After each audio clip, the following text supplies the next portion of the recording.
Hello everyone, this is Payal Tiwari.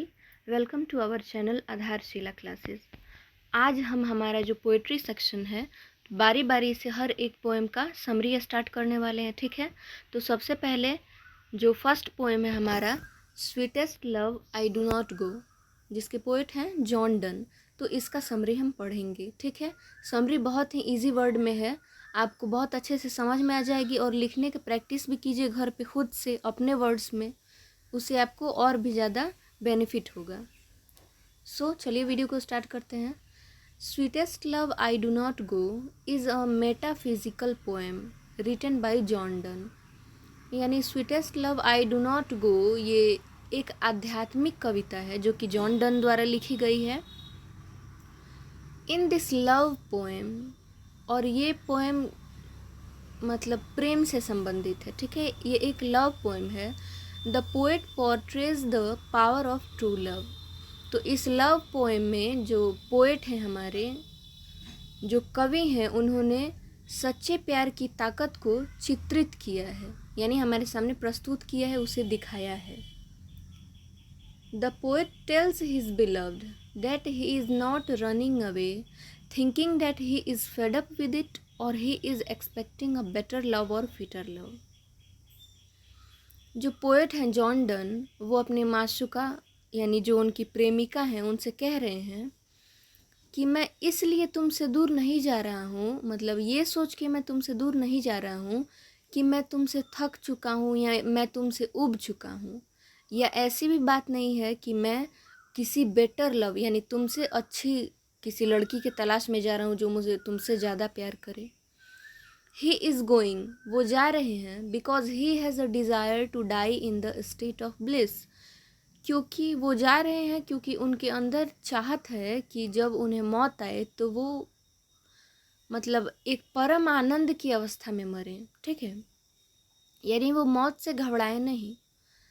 He wants that when death actually comes, वो चाहते हैं, यानी जो हमारे पोएट हैं जॉन डन, वो चाहते हैं कि जब असल में मौत उनके सामने आए, he is fully prepare to face death, तो वो पूरी तरह से तैयार रहे मौत का सामना करने के लिए, यानी वो घबराए नहीं। ठीक है ना।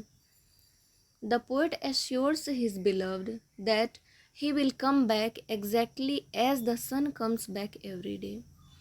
पोएट जो हैं वो अपनी प्रेमिका को ये भरोसा दिलाते हैं कि वो वैसे ही वापस आ जाएंगे जैसे सूरज रोज़ वापस आ जाता है।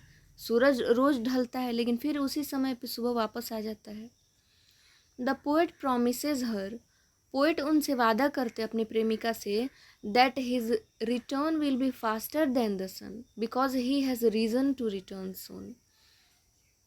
तो पोएट वादा करते हैं अपनी प्रेमिका से, अपनी वाइफ से, कि मेरी मतलब मैं जो आऊँगा वो सूरज से भी तेज़ आऊँगा। क्यों? क्योंकि सूरज के पास रोज़ लौट के आने का कारण नहीं है, लेकिन मेरे पास तो है। और कौन है पोएट के लौट आने का कारण? उनकी वाइफ, उनकी प्रेमिका। ठीक है।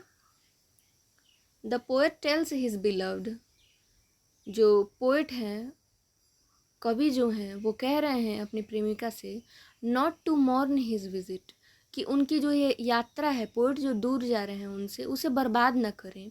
The pain of the poet is also distressed by seeing her sad, poet का जो दुख है, एक तो वो दूर जा रहे हैं तो पोएट के मन में भी तो थोड़ा दुख है, और जब वो अपनी माशूका को, अपनी प्रेमिका को उदास देख रहे हैं, रोते हुए देख रहे हैं, तो उनका दुख और बढ़ जा रहा है। ही टेल्स हर, वो उनसे कहते हैं, that she will be present with him, कि मतलब मैं कहीं भी रहूँ तुम मेरे साथ रहोगी। Both souls are connected to each other, यानी मेरी और तुम्हारी तो आत्मा जुड़ी हुई है।